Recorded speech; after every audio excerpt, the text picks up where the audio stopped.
All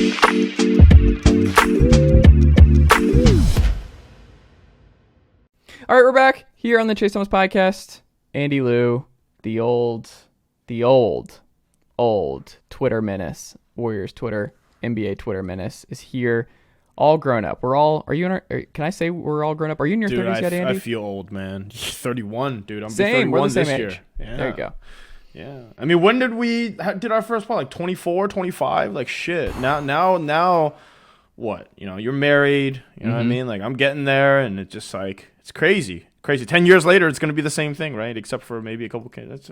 It's insane. I feel like doing the Woj thing, like when you just said that maybe married, like there you go. My girlfriend won't listen, so it's fine. Valentine's Day, she won't know. You say that. She might Google you, and Andy Liu pops up tomorrow on the first podcast search, and she's like, "Oh, interesting. What? Let me tune in. Chase Thomas podcast. I've heard about this one. All the people have been talking about it. Well, it's good to see you, sir.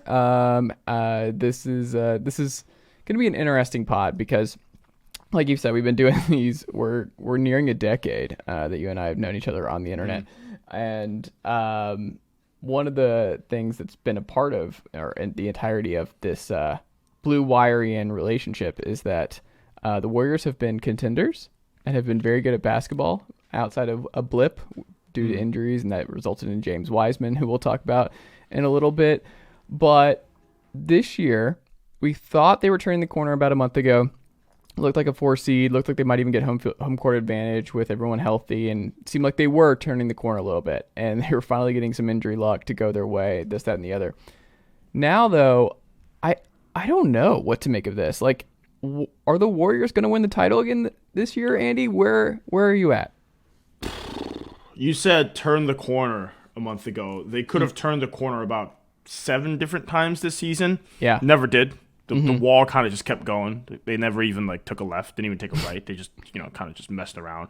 And they are who they are who the record is, right? They're 29-28 or is it 30-29? Either way, the one game over 500, they'll play the Clippers tonight. They'll lose cuz the couple guys are out. And they'll go into the All-Star break at 500, which is what this team is this season. And then to answer your question about are they going to win a championship this year, the crazy part is you tell me that they're in the 7-game series against any team, and yeah, I'll pick them to win. I mean, there's no doubt in my mind I'll pick them to win. The tough part is I think they're a playing team. I think they finished the year in the 7, 8, 9, 10 seed, and that's just tough. Like, that's just every game is a Game 7. Frankly, every game that they're playing right now is a Game 7. Every game's kind of a must-win. And that's just kind of where the Western Conference goes unless you're Denver or Memphis, right? So I think it's been a weird year for the Warriors where I think they're different from that 2020 team when they were playing team, because I think this team is very much, they can easily win a title, which 2020 never felt that way. But at the same time, they're both playing teams. So if you told me that this team is going to lose in the play-in round, wouldn't surprise me either. But I'm not picking a team to beat them, and that's just crazy. I can't remember a team like that. Maybe since the Lakers a couple years ago when they were in the play-in round, and then AD goes out, right? So I don't know. And ironically, the Warriors and Lakers are pretty similar this season too. So, well, it's also funny you bring up the Lakers with this because it kind of do you remember, like, if they get a 7-8 spot, right? If they stay in the play-in range, and that's ultimately where they go. I remember the discourse. I guess was it last year or 2 years ago, where the seeding matched up where it was like, 5 versus 4, like all kinds of upsets where it was like, everyone's on upset alert. The Lakers were at a 7 spot, the Suns were at 2, and like 2-7. A lot of people are picking the Lakers in that one. And I think the Jazz were the 1 seed at that point. And I don't remember who they had. Did they have Memphis? Well, they had Memphis. They had Memphis because the Warriors lost to Memphis. Yeah, there you go.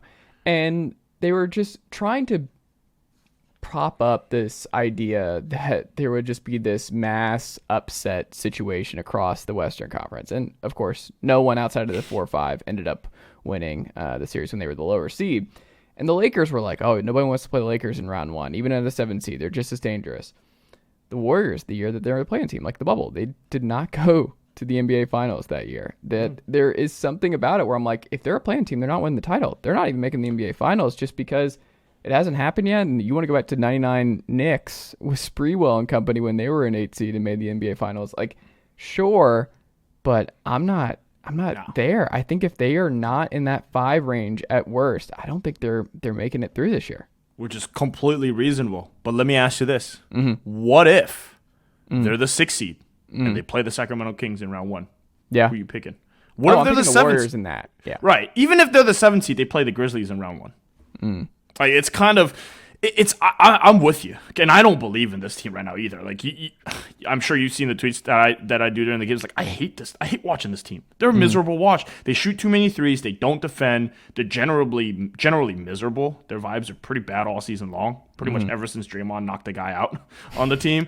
And so it's a rough team to watch. But even if they were the 8th seed and play the Denver Nuggets, it's not like the Nuggets are this finals team that's won a ton of games. They're really good, but is anybody going to be surprised if the Warriors win that in 6? Is anybody out there going to be shocked? It's just... I mean, people are getting fired if that happens. Like, people are being shipped out. It might be done for them if that happens. Yeah, which is a little unfair. It's a little unfair because I do feel like if somebody... Here's a take that I've been workshopping. I'm starting to hate the Dallas Suns and the Dallas Mavericks and Phoenix Suns. I'm starting to hate that. Look, you're making these moves with 20 games to go, and you're trying to piece together a championship roster and core when you guys have no chemistry. I hate to say it, you don't deserve to win the championship like that.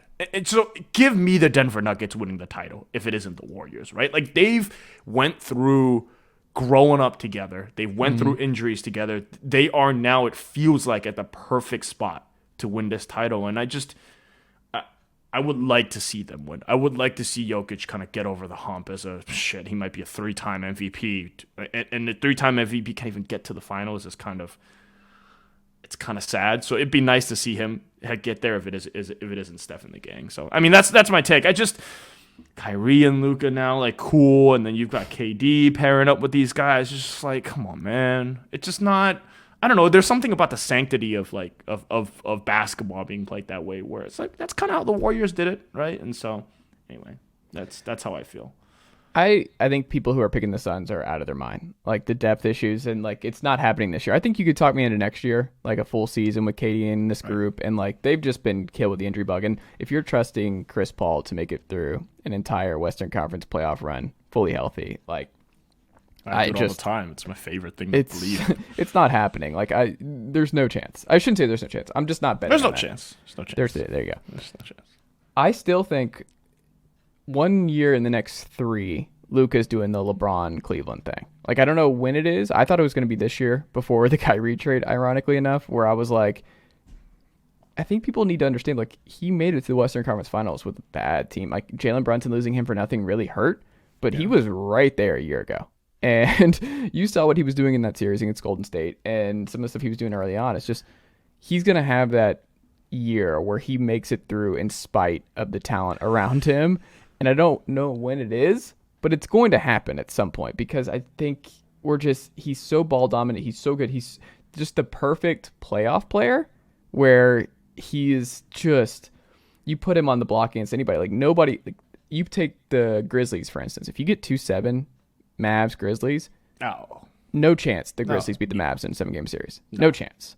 And I don't know. I look around the league, but like you said, I think the best story is if the Nuggets make it. But I think this finals matchup is going to be Nuggets-Bucks, and I think the Bucks win. I think Giannis gets... And we get Giannis versus Jokic, which would be a lot of fun. But what we're seeing and what we're discounting is, like, depth is everything. Like, this is such a gauntlet of a grind now. Like, tonight, I think all of Boston's starting 5 is not playing. What are we doing as a league? What are we doing? What are we doing? Like, that's just a joke. It's an absolute joke. The NBA had Saturday night. They had Lakers Warriors right before the Super Bowl. Perfect, just a perfect matchup. Two teams, huge playoff implications. Two most famous players of the last decade are not playing.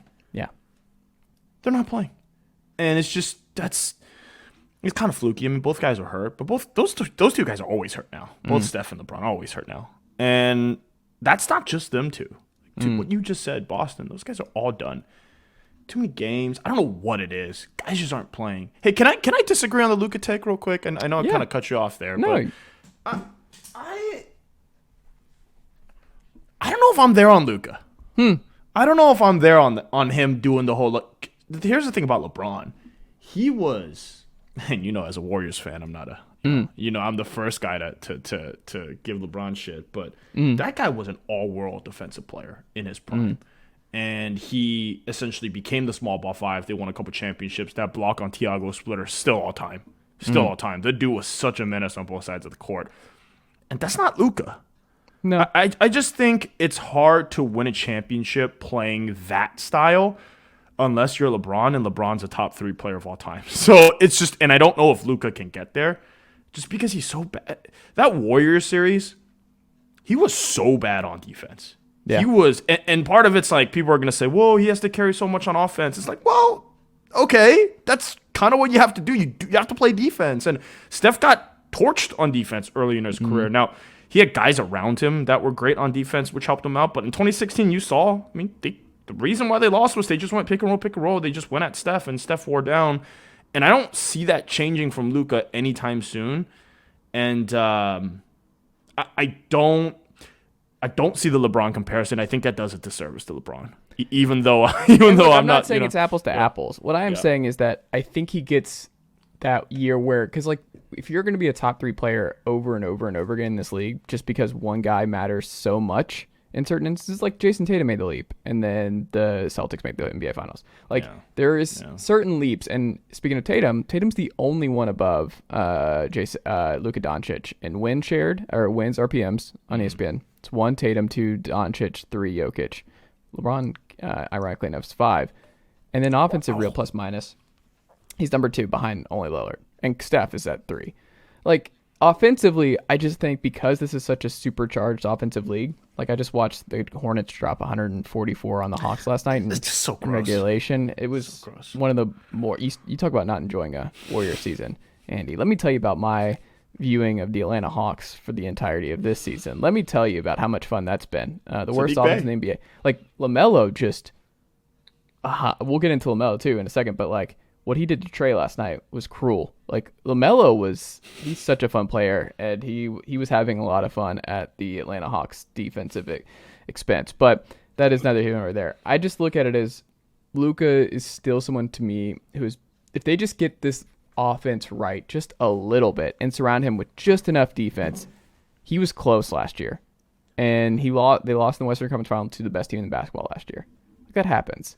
But the West is just opening up more and more. We're at the end of the LeBron era. We're at the end of even the Steph era, right? Like, you're talking about he's injured all the time now. Like, you're just looking around the league, and I'm like, is it Jokic? Is it Anthony Edwards? Is it Ja? And I'm like, Luka's the best candidate, I think, of that young group to win a bunch of regular season games, to win a couple of MVPs, and to make an NBA Finals, even if they don't win it in the next couple of years, because he is that good consistently on offense at the bare minimum. I think the direct comparison for him is probably that Houston Rockets team for a couple of years ago. I just think he's better than Harden. I don't think Harden was ever as good as Luka. Harden was really good. I made fun of Harden, but damn, man, the guy was pretty damn good. And they similarities. I mean, Harden has an MVP, and Luka's probably not going to win this year, right? You probably going to Jokic or Giannis. Either way, Jokic. Those are kind of vague. They can't go 3. Yeah, you know who it should go to, because you got to give him 1 before the prime's over. No, Tatum's going to get 1 before. It's probably going to be Tatum, but I would go Embiid. Just because Embiid's been incredible, and you got to give him 1 at some point. I'm just waiting for the wheels to fall. Like, he cannot go his entire prime without an MVP. That would just be tragic. Yeah. Second, again, maybe. His problem is, that's another story. I think one point to consider, too, is the NBA regular season is so much different than the postseason, too. It's just so... It's like an entirely different sport. I mean, you just talked about the Hornets dropping 140. These game scores nowadays that we're getting in the NBA are such a joke. Is that going to happen in the postseason where guys are just going to get free lanes to the rim and fouls left and right? It's not. To me, it's not basketball. I think one critique, if you're going to have the Super Bowl that we saw on Sunday, which was awesome, was that, dude, it was 38-35. Like, that is nobody's allowed to play defense. And then the game ended because a guy wasn't allowed to I guess, hold. You say with it what you will, but it feels like the perfect NFL score is 28-25. It feels like the perfect NBA score is 105-100. But we're getting these crazy, the Warriors win last night 128-118, and it felt like a normal game. I don't know. Chase, I don't know. I think it's cyclical because, like, you look at, do you see what baseball's doing this year? Like, you look around, they are just like, you know what's done? You know what we're getting rid of because entertainment's been just dropping off a cliff, and like left-handed batters are just no longer have this inherent advantage being on the left side of the plate with right-handed pitchers making up like 70% of pitchers in Major League Baseball. But like bigger bases, the shift's gone. We're not doing that anymore, and pitch clock, and we're going to make the game as fun as humanly possible. Like, we're going to make it fun, a breeze, that sort of thing. The NBA has to look at this too of like, we don't need to go back to the 90s in terms of fouling and scoring, but like there has to be a happy medium that you have to work towards, because like you said, 144 in regulation to the Hornets last night was just silly. Like, it's silly. Yeah, it's not, and I think that's what, if you're looking at someone like Joel Embiid, and it kind of sparked what I'm saying is like, Joel Embiid, has he done much in the postseason ever? Mm-hmm. And that's kind of the question that I've had for a lot of these guys, and that's why like MVPs don't really mean as much anymore. Part of it too, if we're gonna go back to the Warriors, is that I feel like the Warriors going 7-3-9 and losing probably ended anybody caring about the regular season. It just, they got made fun of so much that everybody's just like, well, what's the point? Why even try? Right? Yeah. That record's never gonna be broken. Not because people aren't going to try to break it, just that nobody's ever going to try. Like, people will get to 58 wins and they'll just be like, all right, like, that's good enough. Like, why even go for 73? So the Warriors will always have that, but they'll always also have that loss, and I do think the NBA kind of suffered because of that, at least in the regular season. Are you happy with that Wiseman, Gary Payton, the second trade? GP2's out a month at least, and I'm still happy. And let me tell you, the Warriors are ecstatic. And that's probably what you need to know about where the Warriors are at with James Wiseman. There was nothing left for those two. Between Wiseman, the coaching staff / the front office. They knew he had to go. He knew he had to go. Steve Kerr knew he had no reason to play him. Couldn't develop him. Couldn't get minutes. Sent him to Santa Cruz for a bit. Played him in 6 minutes. I mean, you're wasting the kid's career. And the kid's career might never go anywhere. It might not amount to nothing. But you got to give him the freedom to at least try it out, right? And I always thought that it was unfair for the Warriors to kind of put him in that situation. And again, like, part of it is Wiseman's fault too. Like, he sucks every time he's on the court. So I don't know what you're supposed to, like, if he was good, he'd play. It's that simple, but he's not. And part of getting better is having to play 30 minutes a game. Like, how bad was some of these guys in the first few years of their career? Not to compare him to Giannis or someone like, but some of these guys were terrible. Even Jordan Poole, look at him. He was the worst basketball player in the world his first year, but he got to play a lot, and it ended up helping him out. And Wiseman, you're talking about year 3 now. Year 3. And it's the first time he's going to actually ever get to play. So I think it's good for both sides, man. The Warriors don't need him. The Warriors don't want him. Wiseman shouldn't be here. Godspeed. Enjoy Detroit. Also, what is Detroit doing? What are they doing? Jalen Duren is a good basketball player. Isaiah Stewart probably going to end up being a decent backup. So what? You're going to play 2 bigs? 2 7-foot bigs? And then you're going to get Wemby? So now you got 3? I don't think they're getting Wemby. I think the Spurs are doing everything in their power to make sure they get Wemby. I just don't want the Rockets to get him. The Rockets just... Oh, God. I don't...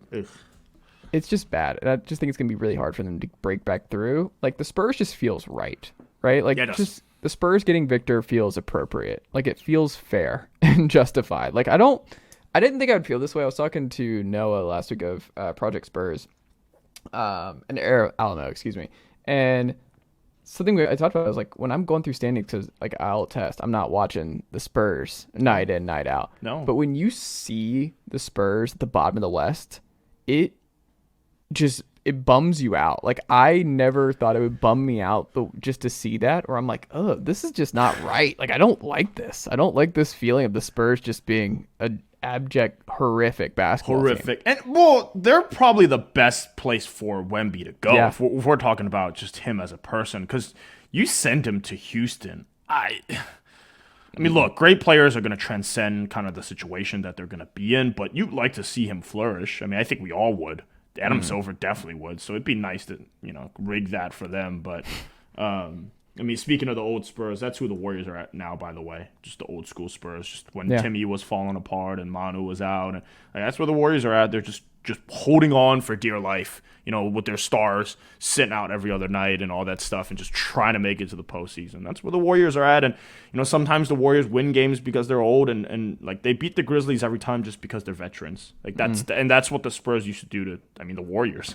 Every other team, like they just win games because they were veterans. And that's kind of where the Warriors are at now. It's kind of let's see if they can do it one or two more times in the postseason. So, That just it reminded me of those Spurs teams when you were talking about them. Anyway. Would LaMelo Ball have worked?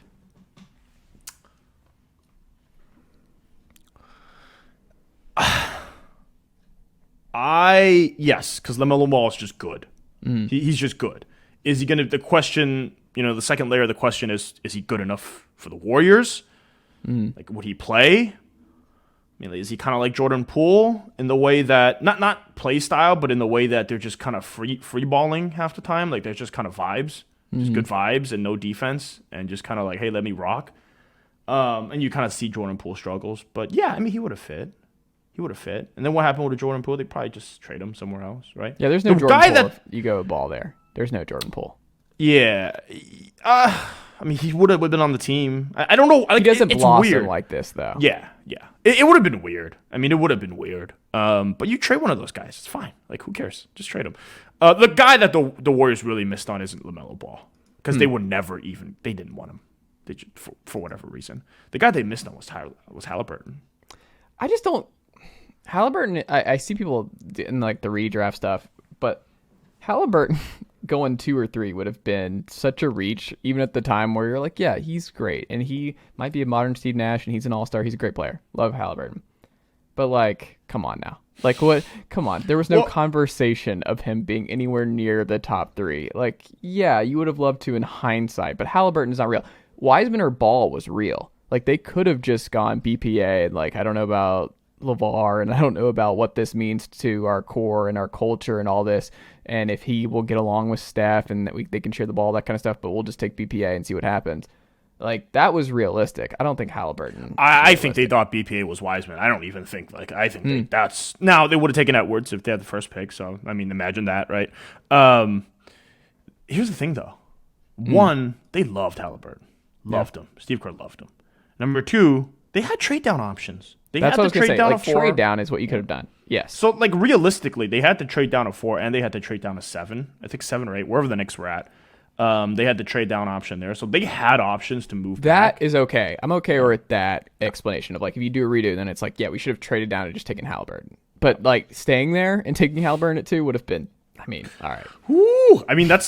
Boston picked Jason Tatum early, and that worked out. I don't think people were like... It's just... a little bit different, but I would say Tatum looked like a star. Like, I love Halliburton so much. I do too. I just he's one of my favorite players in the NBA, and it gets me sad every single time. Don't make me feel like Wally Zerbiak over here, Andy, because that's not what I'm trying to come off as. I'm just saying, like, at 2, I just don't think. Right. I don't know.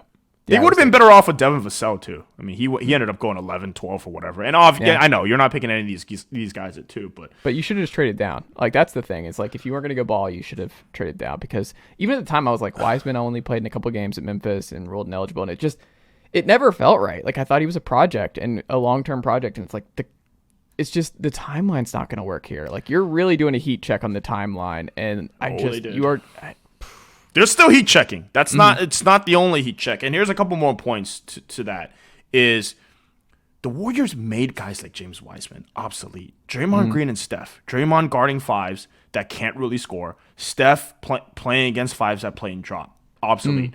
And then on top of that, why did the Warriors win championships? They had 2-way wings that had a bunch of skill and not raw guys. And they go ahead and draft James Wiseman. So that stuff felt like, to your point, heat check, hubris.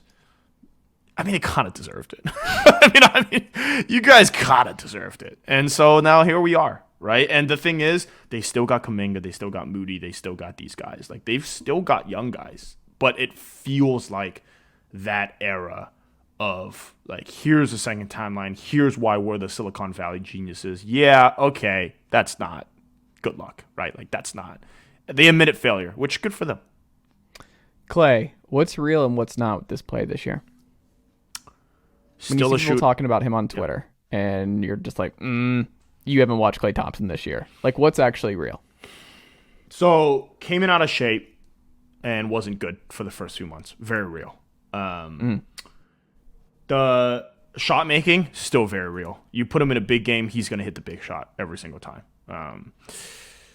Defense, very bad, and that is very real. He can't guard ones and twos anymore. That's one of the reasons why the Warriors are so bad defensively. He can't guard ones and twos. I mean, you used to see him chase around Damian Lillard and CJ McCollum easily. Kyrie Irving, easily. Russell Westbrook. And now he just has no shot against these guys for obvious reasons. He's playing the 3 and the 4. Last night he was guarding Kristaps Porzingis. And honestly, like, he did a pretty good job against him. And that's who he is now. He's a 3-4. So, and with Wiggins out and no GP2, that's kind of where the Warriors have been defensively. Like, who the hell is guarding anyone? And then Jordan Poole's playing a bunch of minutes. Steph hasn't been good on defense. I mean, that's why they've been a mess. I could probably score on that team. And so that's the thing with Klay. I think it makes it tough for the Warriors now to kind of put together a defensive team around those guys. I think they kind of. It's funny because they kind of got lucky with the 2 matchups against Luka and Tatum and Brown, where neither of those guys are athletic, or I should say, like, super quick. Like, he can't guard a John Morant, but he can guard a Luka. Like, that's the thing about Klay now. He can guard a Luka and a Jaylen Brown better than he can guard a John Morant, and that's just how it is. Because he's big, but he's always been big, but he's just slow, and so those are the only guys he can guard. I mean, he had Jaylen Brown and Tatum locked up. But again, it kind of helps when you have GP2 there, right? And so that's kind of why they brought him back. So that's Klay Thompson in a nutshell now. Him and Poole as the 1-2 doesn't really work either. I mean, that's the other thing, but they need Steph back. So, real shocker to kind of fit the chemistry of this team. It's been a rough go, really, for all the Warriors. But with Klay, I think he's going to be the same offensive guy he's always been. That guy can still shoot. He's been shooting 44% from 3 in the last month and a half and just getting buckets left and right. But he can't play defense, you know? So you got 2 guys like Poole and Klay that just turnstiles on defense, and then they can score but can't pass. It's like watching the Hawks, right? It's like watching that. It's ugly out there. I don't know. You guys have a little than the Hawks have right now. I think Trey's still at 27% from 3 this year. DeJounte's slightly league average. I mean, John Collins is like 23%. His finger's been messed up forever, so he can't shoot anymore. And you're playing John Collins, Capella lineups. You know, the Hawks are just it's a whole mess, Andy. We don't need to divulge in that level of I mean, sadness. The issue, we kind of know. I talked to Grant, who is in the front office now. He works under Landry Fields, right, all the time. And he's a big believer in Trae Young, and I keep telling him, like, dude, you can't build a team around Trae Young, man. You can't. He's going to get you as far as he's going to get you, but it just never felt like that was the guy you could build something around. Good luck. Yeah. Last thing. Is this it for Draymond? Do you think this is it, the last season? What does it feel like to you? Dark questions. You're asking some dark, and I love it. It's a dark time in Golden State. So, peek behind the hood of the Warriors' luxury tax concerns. Wiseman was going to make $12 million next year. The moment they got off that contract, they saved themselves $130 million. They ended up paying some of it back with the GP2 contract. They'll all probably end up saving, I believe, like $30-40 million. Regardless, they're probably going to have to choose between Draymond Green extending him this offseason or trading someone like a Jordan Poole or Andrew Wiggins. It was just a lot of moving pieces. And then you've got Klay's contract coming up after next season. And Draymond has kind of come out and said, like, hey, I see the writing on the wall. This is it. In the preseason, you can see, like, his standing as, like, a leader in the organization was pretty at question when you knock a dude out. I don't really care what Jordan Poole did. You fucking knocked him out. It's crazy. Then you watch him play this season, and you're like, yeah, the Warriors aren't going to win a championship without Draymond now or in the future, whether it be this season or 2 seasons from now or 3 seasons from now. They're not. And the guy that you thought could play the 5 is now in Detroit, and you essentially traded him for someone that you could have just re-signed in the offseason, Gary Payton Jr. So what the hell do you do if you're the Warriors? And that's why I think if and when it comes down to it, probably ends up a Warrior for the next 3-4 seasons. I think he opts out of that. Is it Poole or Wiggins, do you think? I think it's Poole. I think so, too. Yeah. It can't be Wiggins because he's a two-way wing. And you just, shit, how many are those in the NBA? Just especially at his level. And just because of Klay's just moving down to a 3-4. Like, Wiggins is more important than ever. Yeah. Or do you eat the cost of Klay for a year and then he's gone the season after? Like, do you eat that, right? Like, the decisions are so... For a fact, they have no idea what they're going to do. I'm sure they think there's things they want to do, right? Maybe you don't take... even know if Bob Myers is back next year. Yeah, facts. And here's the thing about that. If Bob is gone, it feels like Draymond's going to be gone. And then it feels like Klay's going to be gone after that. And then when Kerr's contract runs up, he's going to be gone. And then you talk about the one that truly, truly matters is Steph, right? And so, yeah, we're nearing the end. Right, we're nearing the end. It's a matter of can the Warriors piece it together for one more? Because end of the day, the Warriors have 4. They get one more, that's 5, man. Like, I'm not sitting here and saying like Tom Brady, let's go get 7, right? But like you're talking about 5's already everything. But you get one more, now you're immortal. And I think the Warriors, I think Steph and those guys, like they want that one more. They want that one more, and they can do it.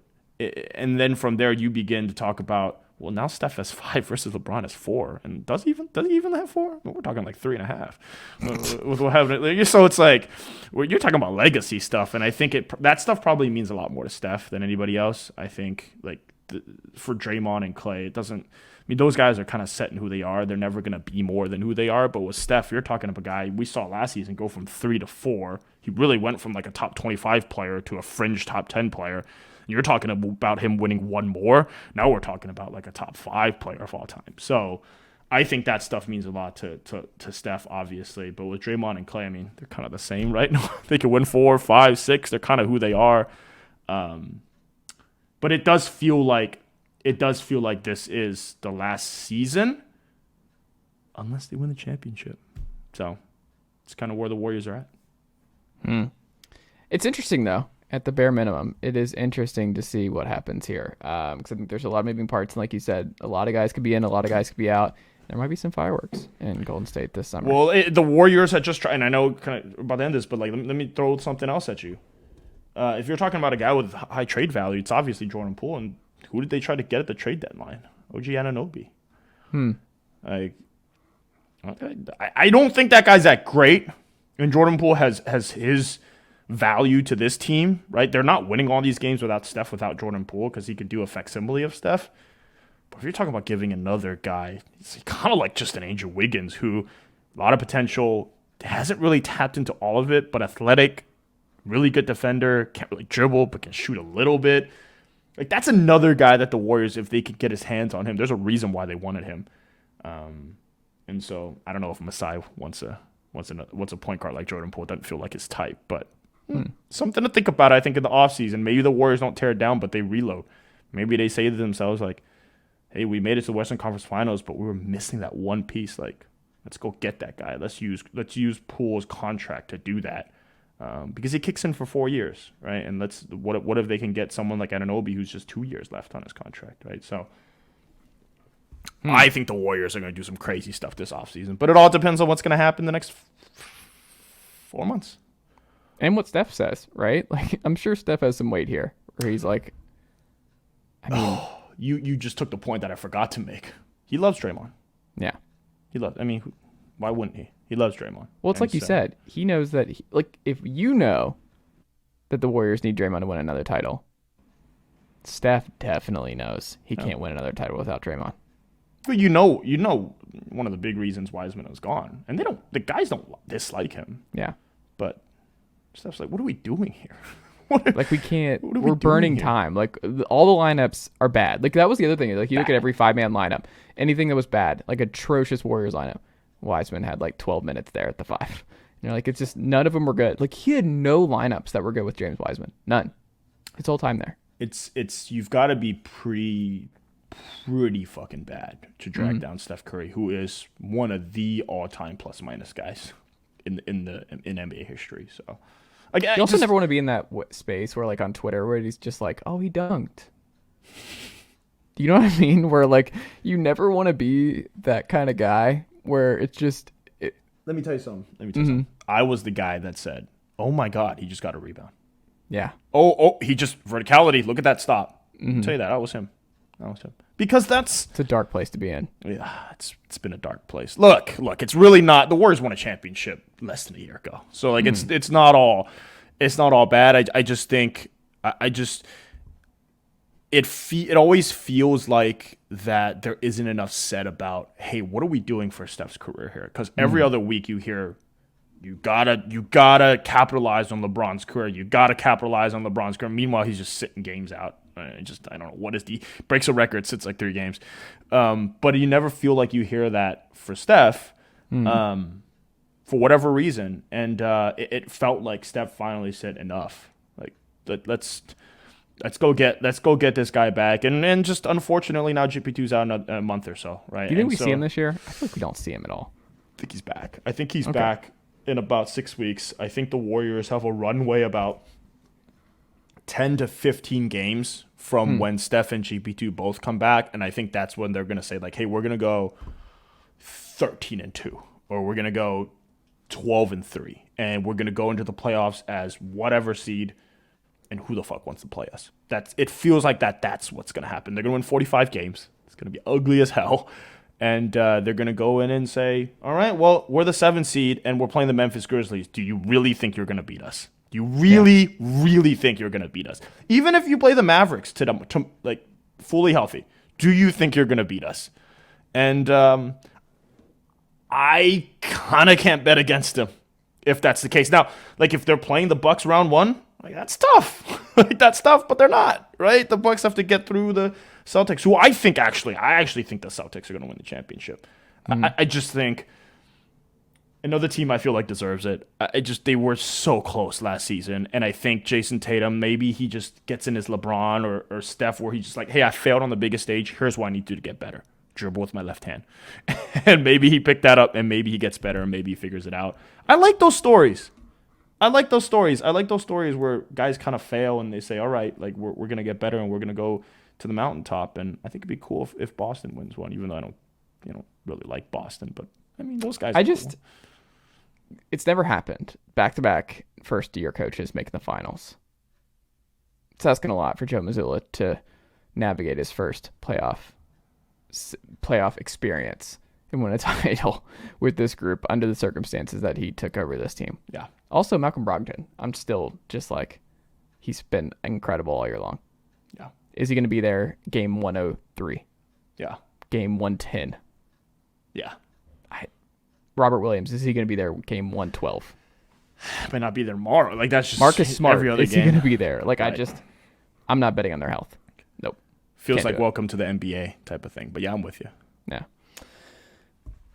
Andy Liu, this is great reconnecting. What can the good folks check out from you and Sam over there at Light Years, the fellow Blue Wire pod? What do you got cooking this week? That's it, man. Light Years podcast. We got post-game shows every day after every game. And just check us out and subscribe and rate 5 stars, all that fun stuff. I appreciate you, sir, as always, man. Appreciate you. Good luck the rest of the way. Let's go watch some really bad basketball from both of our teams hope it doesn't just cause us both to go clinically insane. Andy, thank you as always, my friend, and I'll talk to you soon.